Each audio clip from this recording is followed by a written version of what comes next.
This Choircast podcast is brought to you by Honoring the Journey, hosted by me, Leslie Neese, a former Christian radio host, speaker and writer, and contestant on Survivor China, known as Sister Christian. Since then, I've been deconstructing my theological beliefs, and Honoring the Journey offers you deep and meaningful conversations about all things faith and deconstruction. We also dive into different faith practices, ideas, and ways to connect with the divine without religious baggage. Subscribe to Honoring the Journey, and let's honor someone's journey together today.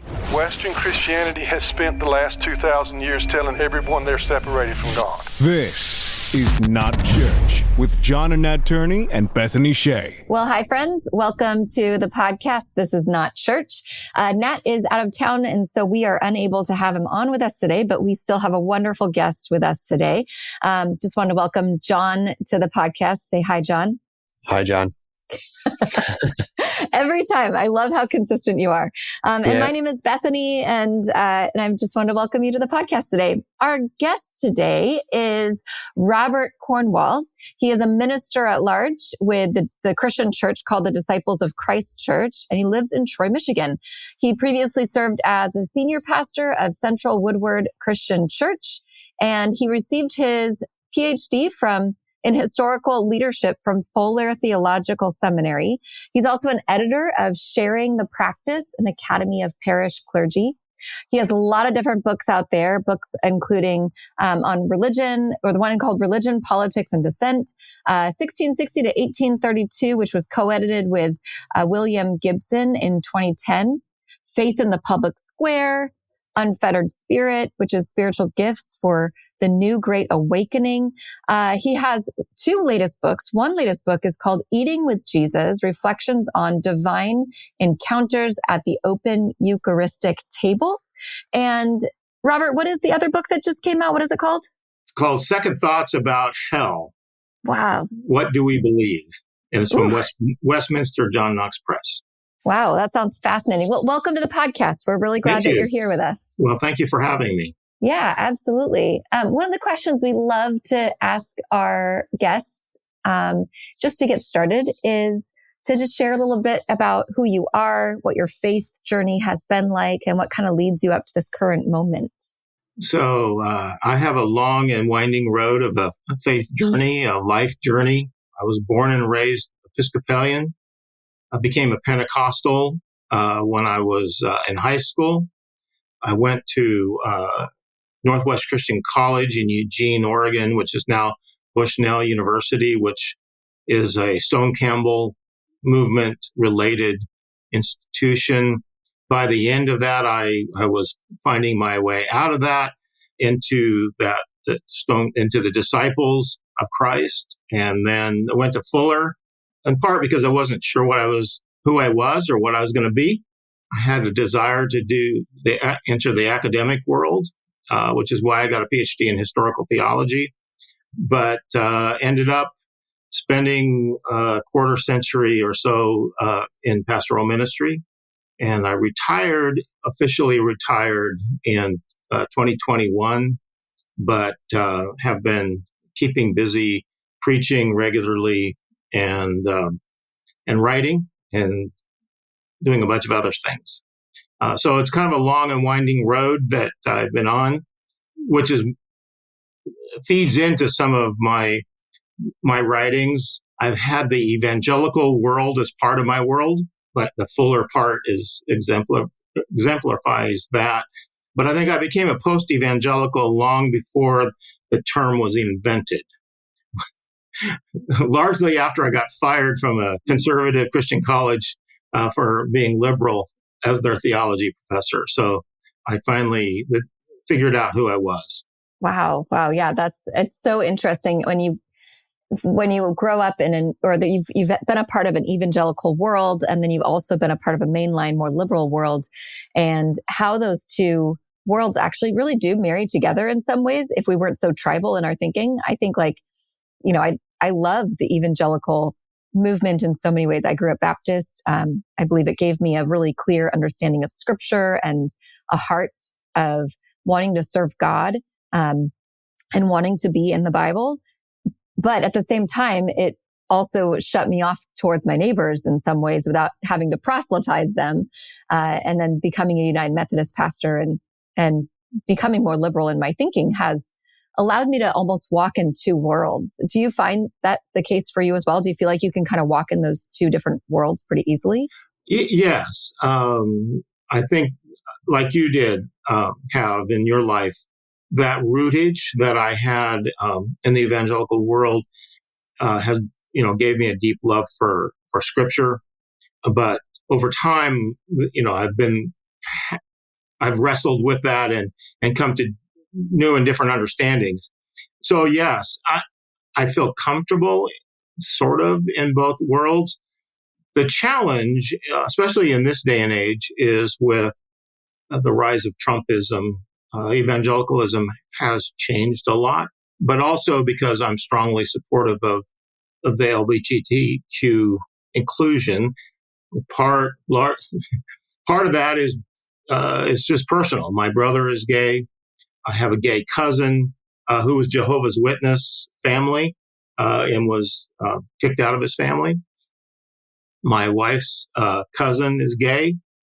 So that part of who I am in my personal life influences to a great degree where I find myself. And then over the last really 30 years, I've become much more engaged in interfaith work as well. So there's a broadening there as well. What does that work look like for you, the interfaith work?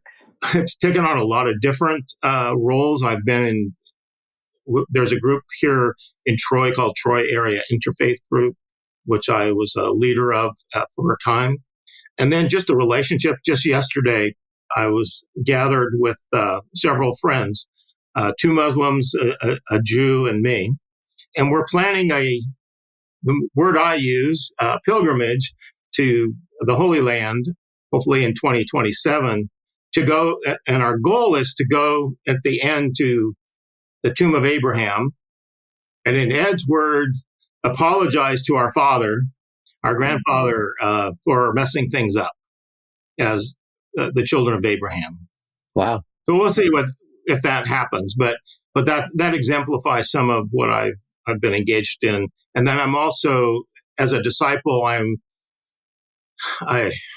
back as the acting chair of our national, general church, because we're a binational church, our Christian Unity Interfaith Ministries. So I was off the board for a year, and they're pulling me back to for one more year to serve as the acting chair of the board. So that is part of my life story as well. But in a lot of ways, that's rooted in my own journey of being in so many different places, that the ecumenical and then later the interfaith component are deeply meaningful to me. And so, so I kind of move in these weird different spaces on a regular basis.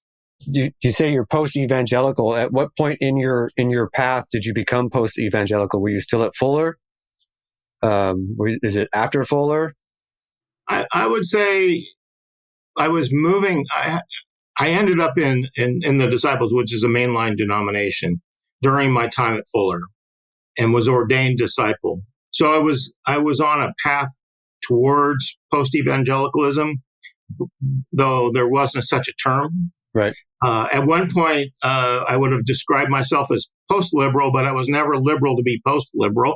So, so post-evangelical seems to make a lot more sense to who I am. Yeah.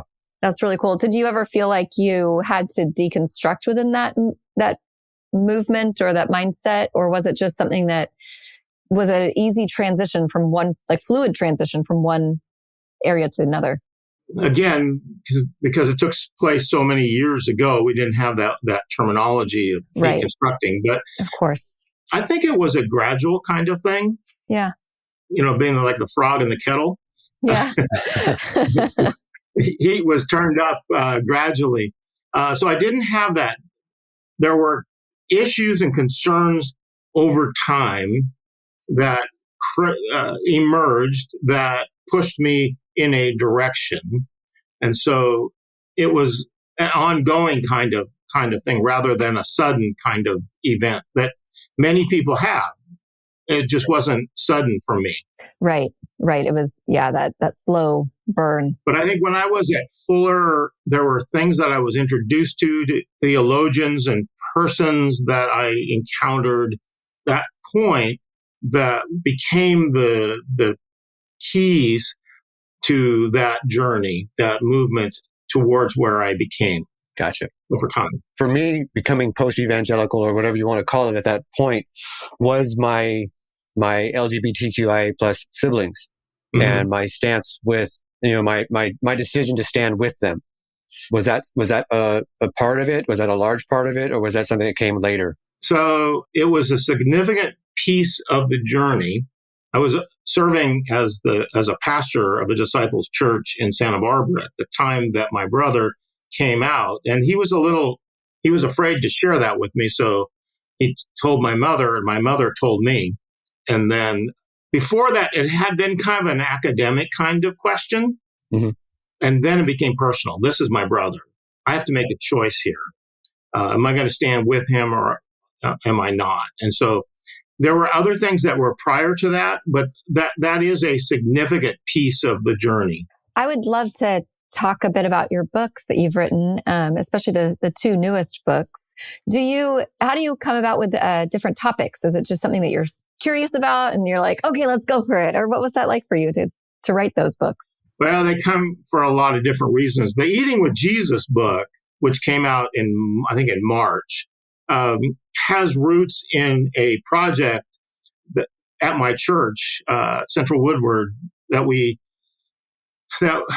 received one of those worship grants from the Calvin Institute of Christian Worship.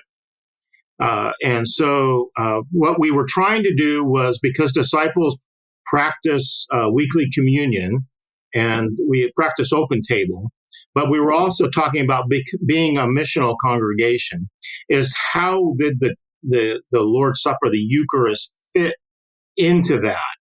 So that was kind of the impetus. I did about a 7-week sermon series as a result. And so that was kind of the seedbed for that.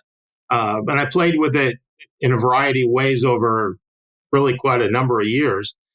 I think we did that in 2016. So it took me 10 years to get it to the place where it was.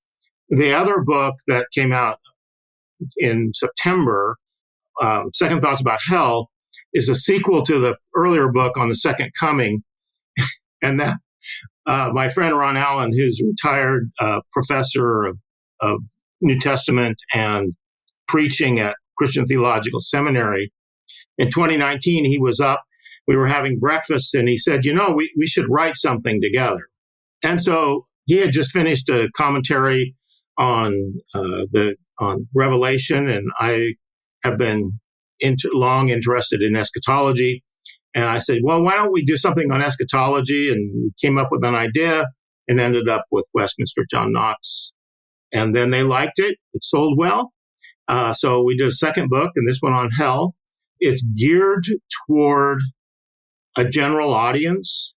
It's geared for study groups. And so there's a study guide. And in the first book, we didn't take a position at all. In the second book, they asked us to do that, but in the afterwards. So we cover all the bases, and what we want you to do as the reader and as the group is to figure this out for yourself based on the possibilities that are there biblically, historically, and in the contemporary world. Right. So you go over all the different versions of quote unquote hell or lack thereof, correct? Correct. Yes. You go over the physical, actual hell, the idea of like nihilism, and then universalism, correct? Right. And then all the different, liberation views and process views, and we give you everything you need to work through it, and then figure out for yourself what makes the most sense. And we did both of these books because in the mainline world, and Bethany, you may, as a pastor of United Methodist Church, know how this works, our people are interested in these conversations. So like the Second Coming, they read the Left Behind books because their friends told them about that, including my mother. And she said, this is biblical. And I go, maybe not. Right. But pastors are afraid to have these conversations. They'll just say, well, it's not biblical, so go away. And then, hell, we don't want to talk about it. And so part of it was we wrote these books for congregants to have something to work with. But our hope is that they're going to ask their pastor to lead the study. We want their pastors to work with this. In fact, Ron even put together a couple of sermon helps and series ideas for that. They're not in the book. They're on the Westminster John Knox website. But we want that conversation to take place. That's super helpful because a lot of times our congregants do want somebody who seems to know more than they do about those topics to help lead it. And whether or not like myself or you as a pastor, well, you're obviously somebody who knows everything because you wrote about it, but most of the regular pastors out there are just, doing their best just to shepherd their flock and visit hospitals and write a Sunday sermon, that it's really hard to do this study outside of those things. So I really appreciate you putting the books together like that and then also creating a guide for people to walk through. Right. Something that I noticed, and maybe you've noticed this as well, is I feel like that when I was growing up, everything was about Left Behind. Are you pre-trib or post-trib? Everybody wanted to know about the rapture. Like, where do you fall on that line? And, did you read the Left Behind series and all of that? And then, that one, what was that one movie that came out in the 70s? Like A Thief in the Night or whatever. Like all of those like fear-mongering things that we grew up with.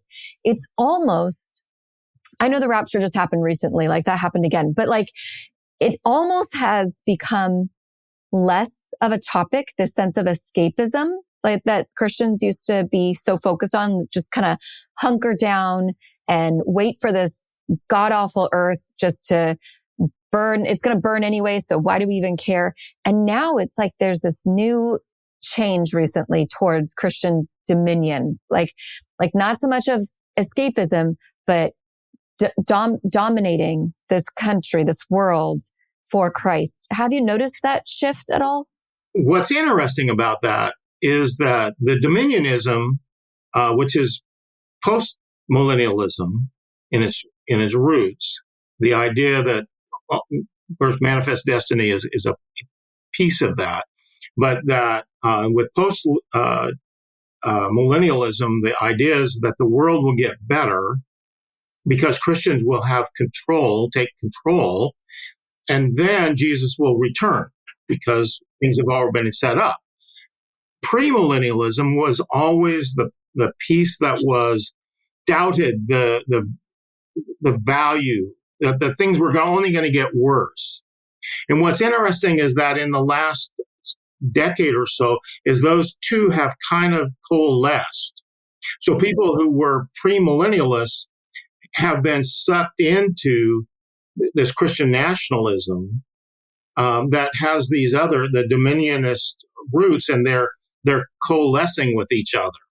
And what's happening there, I'm not sure why it's happening that way, but there is this sense of a movement in that direction. But at the same time, let's say when the war, when the Gaza October 7th events took place, when anything happens in Israel or the Holy Land, Palestine, people get a little bit antsy. So the premillennialism kicks in. Or when Russia invades Ukraine, that premillennialism that has been so prevalent in evangelicalism kicks in. And so these two forces are kind of kicking in for different reasons. And Trumpism kind of, I think, is the coalescing piece of that. He kind of fits both pictures for some reason. So fascinating. It's a weird time to be alive. And especially as people who are followers of Christ, how do we, like both extremes of escapism and dominionism are anti-Christ in many ways. It's like either let it all burn or go to hell or whatever, or conquer it. Both are really outside of the picture of Jesus.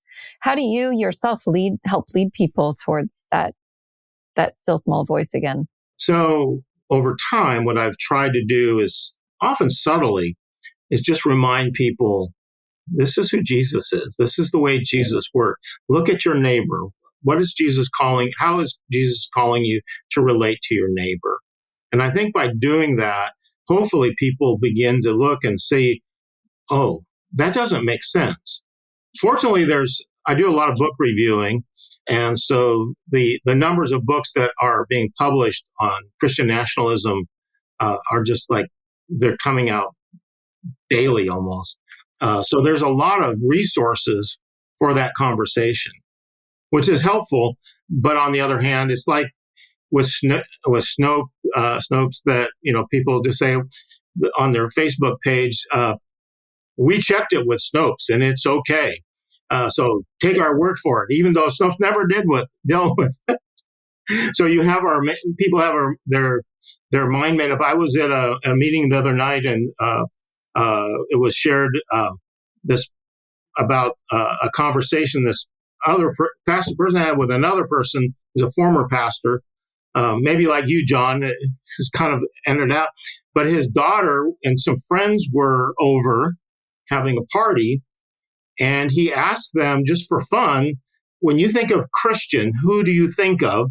And these 18-year-old girls, every one of them, none of whom go to church, none of whom think of themselves as Christians, said Donald Trump. Wow. Yeah, and that's really sad that voice has been so loud. Yeah. And we've talked about this with other guests, that it's not even, I would venture to guess it's not even the majority of people's opinions, but it's the loudest voice at this time. It's the loudest voice, yes.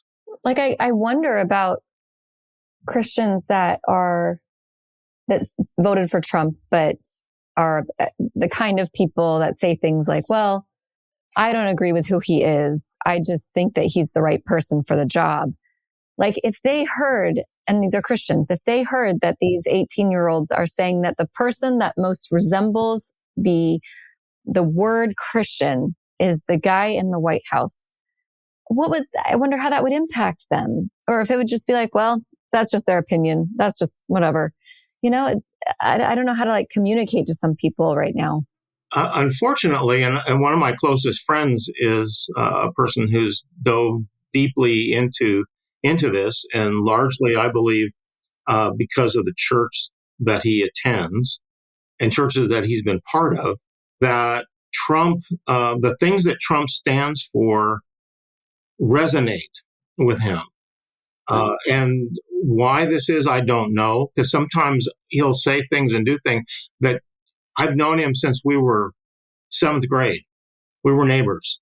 And it doesn't feel right. It doesn't feel like that's who he is.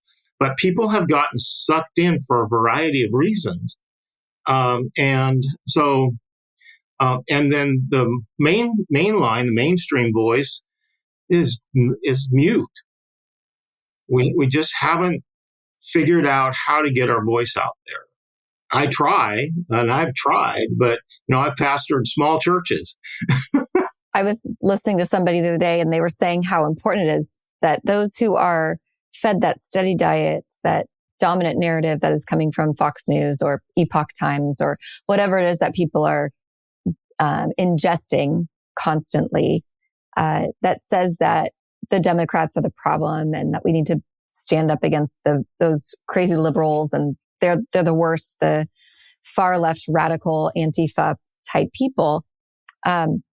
That we as liberals, whether you're Democrat or not, but a more of a progressive thinking person, have to be in their lives because we don't fit whatever mold they are being told about day in and day out. And so we are the disruptors of that dominant narrative if we stay in their life and continue forth in the ways of Christ.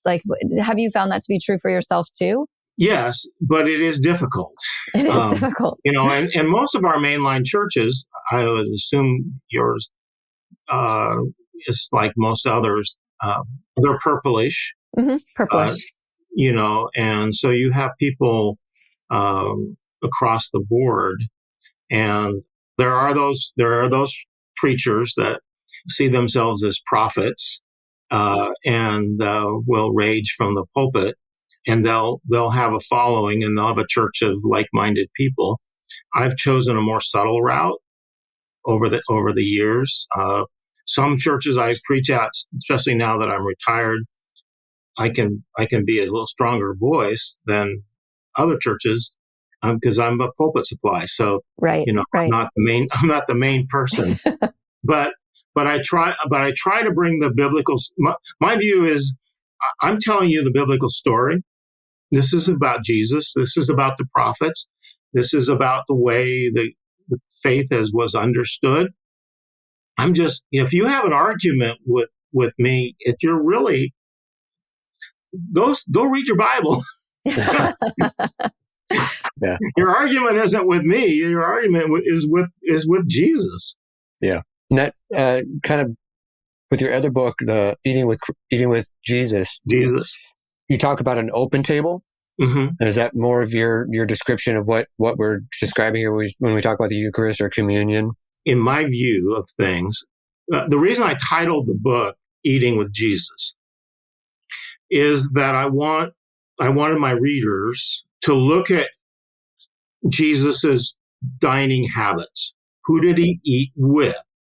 Who did he exclude from the table? And if you look historically, so I'm trained as a historian, so I think about these things historically. By the 2nd century, we know depending on when you date the Didache, I think it's the 2nd century. Some people think it's 1st century, but by the 2nd century, at least, we see that there are barriers placed before people coming to the table. So you need to be baptized before you come to the table. And baptism usually followed a 3-year catechesis. And by the 2nd century, when this was going on, when it came time for the Eucharist, if you were not baptized, you were dismissed. So you could not even be present for the Eucharist until you were baptized. And that took 3 years to do that. But if you look at, as I read the New Testament, and as I read Paul and read Jesus, everything that talks about being together at the table, there are no barriers. There are no prerequisites. It doesn't matter whether you're baptized or not. There's nothing that says, Paul didn't say, first be baptized, then you come to the table. There's nothing about that. And Jesus obviously didn't say, I just preached yesterday about Zacchaeus. He goes to Zacchaeus' house for dinner, right? He didn't say, well, first you got to accept me as your Lord and Savior. You got to be baptized. You got to be confirmed. And then I'll come to your house and be baptized. And I'll eat with you. No, he says to Zacchaeus, I'm coming to your house and I'm going to eat with you, even though everyone around you is saying you're a sinner.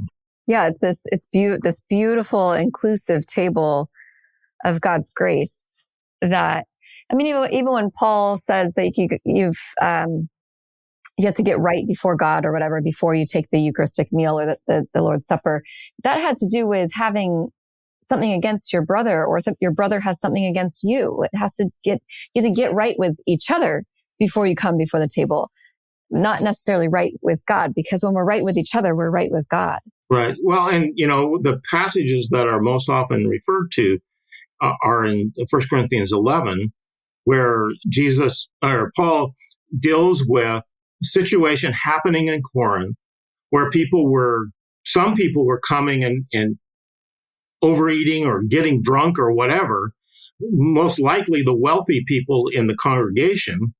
And then by the time that others got there was no food. So it's like, if you've ever been to a potluck dinner and people bring food and they keep their own food for themselves and then they eat everybody else's food. And then the people at the end of the line, there's no food left. Gotcha. That seems to be what's going on. And Paul says, you're making a mockery of this calling, this table fellowship. So if you're needing to eat eat at home, so you're not making a mockery when you come. That has nothing to do with how we've used that passage to exclude people from the table. Yeah, there was like a lot of economic disparity happening during that time, to where like the wealthy got to eat the richer foods, and it was almost like the haves and have-nots. People didn't want to intermix with each other, because if you have a bunch of poor people eating with the rich people, then that's it. How else? I mean, you don't ever do that in real life, and so it's awkward, it's uncomfortable, and yet that is what the kingdom of God looks like. And the table is supposed to be symbolic of that relationship, that open relationship. And yet, starting at least in the 2nd century, we began to put those fences up such that even today, I cannot take communion at a Roman Catholic church or an Orthodox church. Most mainline churches I can. I probably can't at a Missouri Synod Lutheran church. So we still have these barriers, and if they're not and sometimes they're just spoken barriers, right? So that the person presiding at the table said, "If you're, this is not our table, but it's open to all who are baptized, right? Or all who believe in Jesus." Yeah, those are barriers; those are fences. And I love the image of the story that Sarah Miles talks about. Yes, going to St. Gregory of Nyssa Church in San Francisco. It was a converting event for her to come to the table because she was welcome. She wasn't a believer when she came to the table, but she encountered Jesus when she came to the table. And as a pastor, who am I to deny a person the opportunity? I'm not guaranteeing they're going to have an encounter with Jesus at the table, but who am I to wall them off from the possibility that they're going to encounter Jesus when they come to the table? Yeah, I went to a church for a while that seemed to be open, right? It was, and the pastor in front of the congregation didn't really make any kind of caveat, didn't say anything about who could and couldn't. And then I went to their class. And within the class, there was conversation about who could take communion and who could not. And so I raised my hand. I was like, well, this isn't what's said from the pulpit. I don't understand. So that was brought up to the pastor. And I thought, okay, well, we'll get clarification. And the clarification was the next sermon, he actually changed what he said. Wow. And actually created a situation where, if you're a believer, you can take communion. And I thought, okay, that's an interesting decision to make. When up till now, that's not the decision you had made. It was interesting. Yeah, I think, the conversation, how we started it, talking about different political ideals right now and hell and all the things that kind of separate us from each other in many ways. I feel like the table is the most subversive act that we can participate with as human beings in general, not just people of God, like human beings. Like the table is that great unifying force in a world that is separating people into groups all over the place. And I think when the church affirms those separations, we are not affirming what Jesus invited us to, where all are welcome, all are included, all belong in the kingdom of God and at the table of God's grace. Now, for what I share in the book is, I would say, would be commonplace among disciples. So we practice open table. We practice weekly, we'll say weekly communion, but basically when disciples get together, we have communion. It's very simple.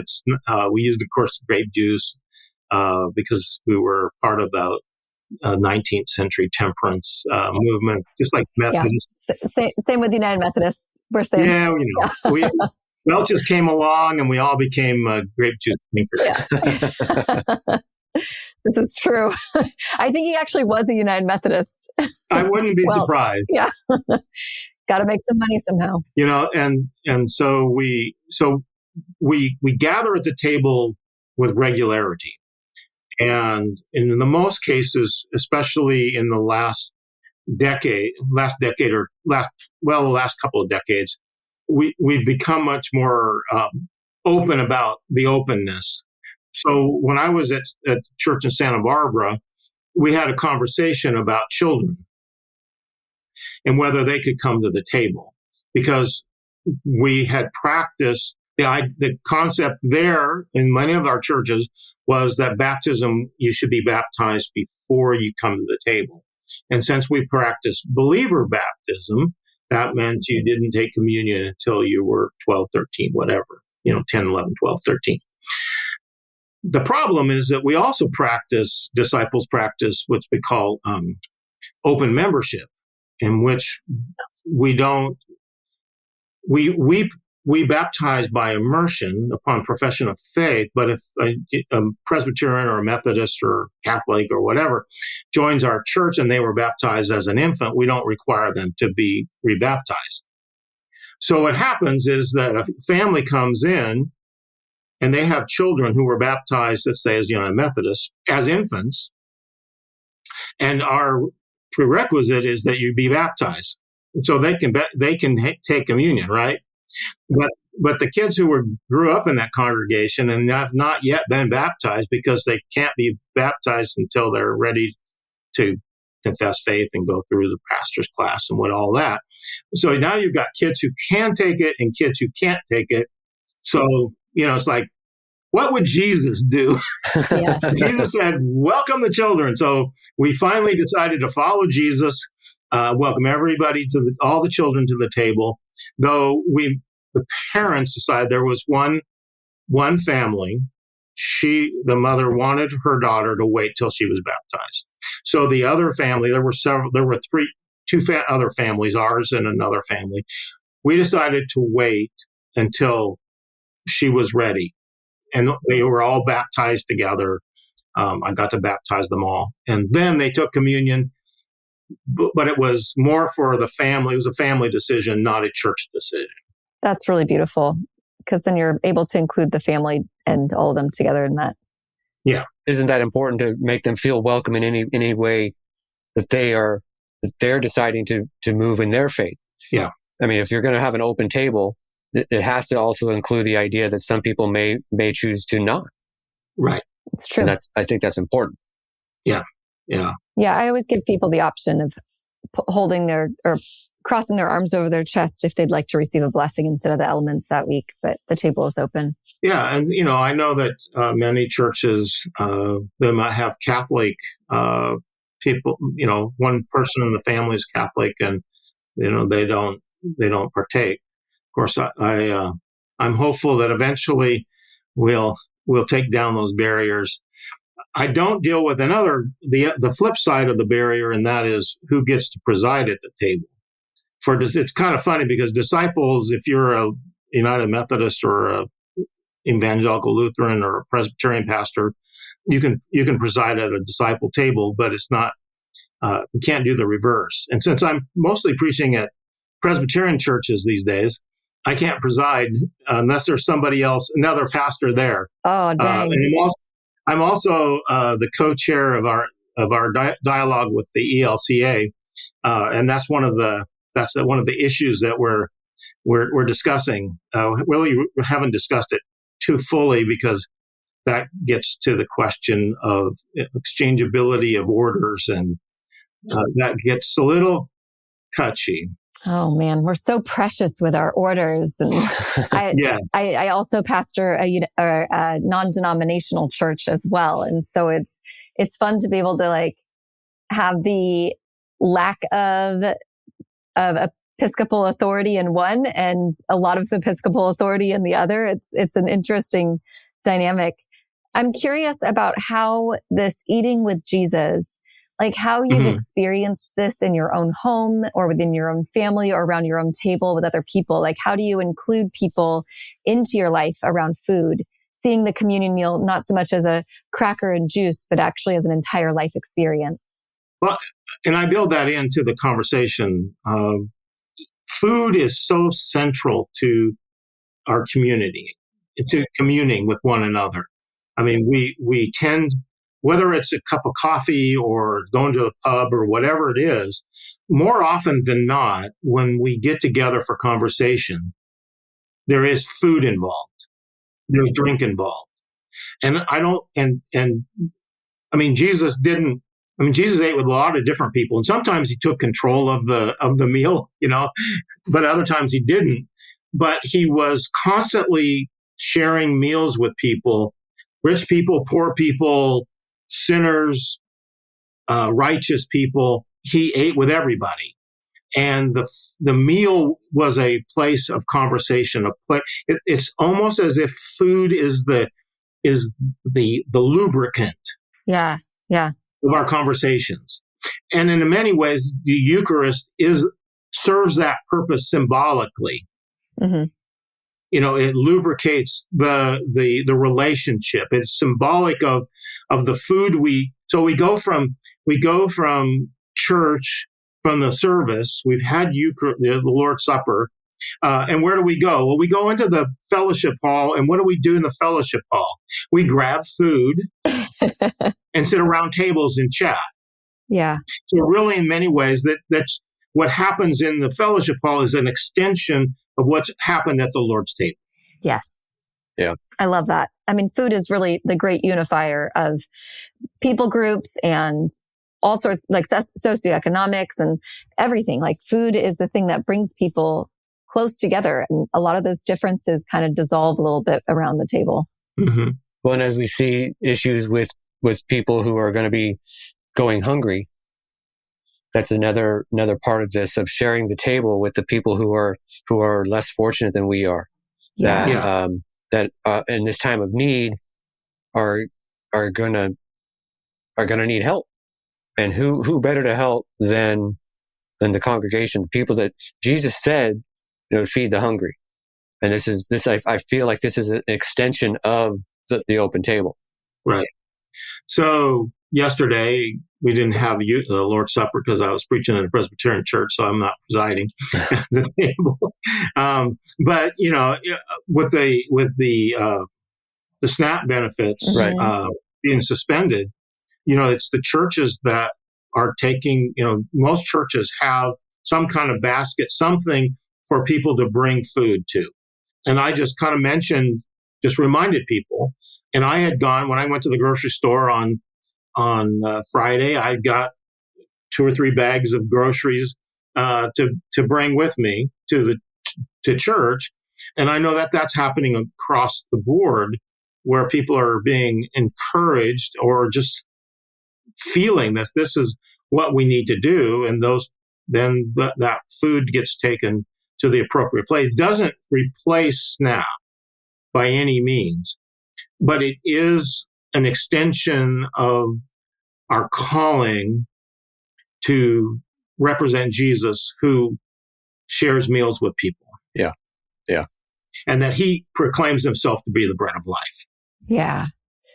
I love that picture of a meal ministry or a food bank or bringing canned goods as an extension of not only the worship service, but actually of communion of the Eucharist, and not so much of like, let me just put it over here in a little free library of food, which is great. Little free pantries are awesome. But when we actually see people who are in need with their eyeballs, like actually make eye contact with people, we are then including ourselves into their life and their into ours around this metaphorical table that is around us, this table in the world. I love how, isn't it Barbara Brown Taylor calls it like an altar in the world? Like there's just this sense of, like that there is Eucharist happening all over the place if we have eyes to see. Well, and of course, going back to Sarah Miles, she describes, they had the food distribution that took place in the sanctuary, and they cleared off the altar and put the food on the altar to be distributed, and that she was in charge of it. She took on that responsibility. And I love that image, that place where the Eucharist is celebrated on Sunday morning becomes the place where food is distributed to the community. Yeah. Wow. Yeah. I had a friend, coworker who just recently, happened to be walking outside where I work and saw someone digging through the garbage looking for food. And his first response wasn't to go ask them to, what are you doing? Why are you here? He went inside, got food, took it out to the person and just handed to him. Didn't ask anything. Didn't ask, what their situation was. Didn't ask, just handed them food. And, the look on their face of just like pure joy of being handed food is what this is all about. So there's a variety of ways to extend those images, but I think the table can be one of the most powerful images for the way the church engages with Jesus, simply because that's what he did. He ate with people. And by doing so, oftentimes included people like Zacchaeus, who were outsiders. And, the amazing thing about the story of Zacchaeus is because you compare that, the chapter prior in Luke 18, Jesus has that encounter with the rich ruler. And, he says, well, why don't you, if you want to achieve eternal life, sell what you have and give it to the poor and follow me. And he doesn't do that, right? He walks away. With Zacchaeus, Jesus just simply invites himself over to dinner. And Zacchaeus, without being asked, says, I'm going to give half of what I have to the poor. And then I'm going to give 4 times what I defrauded the clients, the people I collect the taxes from. In other words, he was going to give away everything. But Jesus never asked him to do it. That's the thing that when I was working on that sermon, I'm going, Jesus never asked him to do this.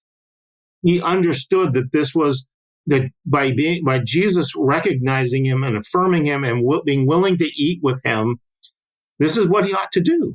Yeah, like he was compelled by the love of Jesus in that moment. Jesus who saw him up in that tree, Jesus who saw him as as a child of Abraham as well, as a son of Abraham, and affirmed him, even though he was wealthy beyond measure and he was set up for success and a comfortable life full of privilege and safety and security, there was something that was still lacking in his life. And it's like all those comforts that he had built his life upon were no longer adequate when he encountered Jesus. Nothing else mattered in that moment except being seen and rehumanized. He had probably, I know that the culture around him had probably dehumanized him because he had defrauded so many people. Like the only way that he could be that rich was on the backs of his actual countrymen. But yet in that moment, nothing else mattered. So the only friends he had were his fellow tax collectors. Yeah. Yeah. Yeah. Wow. What a powerful message that must have been yesterday to preach it. And of course, those are the stories of Jesus. Yeah. The ways he encountered. So what I did with that is it has, I do some background information. Then there's a series of meditations that were based on those sermons and a couple other sermons I preached. And then Ron Allen and his wife, Linda McKernan Allen, and I wrote some liturgical materials, prayers and liturgies for use in worship that reflect the message. So it covers all the bases for people. Yeah, that's super helpful. Thank you for all that. Wow. Are you working on anything else right now? Or are there any other books in the pipe? So I'm going in a different direction. Yeah. So okay. My Ph.D. Dissertation, which I then published with the University Press, is on High Church Anglicanism in the 18th century. Wow. So it's called Visible and Apostolic: The Constitution of the Church in High Church Anglican and Non-Juror Thought, 1688 to 1745. It's a bestseller, right? It was published in 1993 and been out of print for probably 25 years. Okay. Wow. So I decided to rework it, and so I'm working on that, and the Whiff and Stock is going to republish it under their Pickwick. Oh, okay. And then Ron and I will probably write another book together. We don't know what second thoughts we're going to have about yet. One of the marketing persons at Westminster, John Knox, didn't like my idea to go darker and to go second thoughts about Satan. And he suggested we write about second thoughts about God. Okay. So we might do that. That's a little bit broader. I think we can handle Satan better than God, simply because Satan is a little bit more, cut and dry. Yes. Versus God. But we'll see. So Ron's going to be up later this week. We have Richard. I don't know if you know the name Richard Beck. I don't think I'm familiar with his name. He's a psychologist from at Abilene Christian University and has written quite a number of books. Okay. So he's going to come up and talk, and Ron and I are going to be on a panel with him, and then I'm preaching Sunday. And I'm preaching about the war in heaven from Revelation 12. Oh, okay. So I'm gonna have fun with some Revelation imagery. Yeah. That sounds fascinating. How can people access some of the things that you've been preaching? Or do you put things up on any kind of website or social media? I post when I preach. I post all of my sermon, the texts on my blog, which is called Ponderings on a Faith Journey. It's bobcornwall.com. And so, you can find that information. Also, the book reviews I do regularly, and some lectionary reflections, and any other things that I decide to write about. I've been blogging since 2006. Okay. So I've been blogging and have got a lot of stuff there. Okay. Good. Which becomes fodder sometimes for books along with the sermons. Preachers have to have a few unpublished thoughts, but there's a lot of material there. When you've preached over, probably I've counted up, over 25 years, about 40 times a year, we're talking about 1,000 sermons. I know. And you obviously must manuscript them, don't you? Yeah, I do. I write manuscript. Yeah. I try not to read them, but I still write them out. Same. Yeah. Well, this has been amazing. Thank you for hanging out with us. John, do you have any last thoughts? No, just thank you for coming on and having an amazing conversation with us. I really appreciate it. Yeah. Well, thank you for having me. This was a lot of fun. Okay. Well, people can find you on your website. And then anybody who is still listening, his books are Eating with Jesus. And also the other one that's just came out in September is Second Thoughts About Hell. And you can find those wherever books are sold. That's right. Yeah. Cool. Well, thank you so much for joining us today, Robert. We wish you well, and God bless you. Well, thank you very much. God bless you all. And this has been fun. Thank you for listening to This Is Not Church. Be sure to rate and review the podcast on your platform of choice. If you would like to partner with us, visit patreon.com/thisisnotchurch, where you will receive exclusive content such as early access to episodes, videos of upcoming episodes, and live Q&A sessions. Be sure to check out our Facebook group or follow us on Twitter and Instagram. All the links are in the show notes. We'll be back soon with another episode.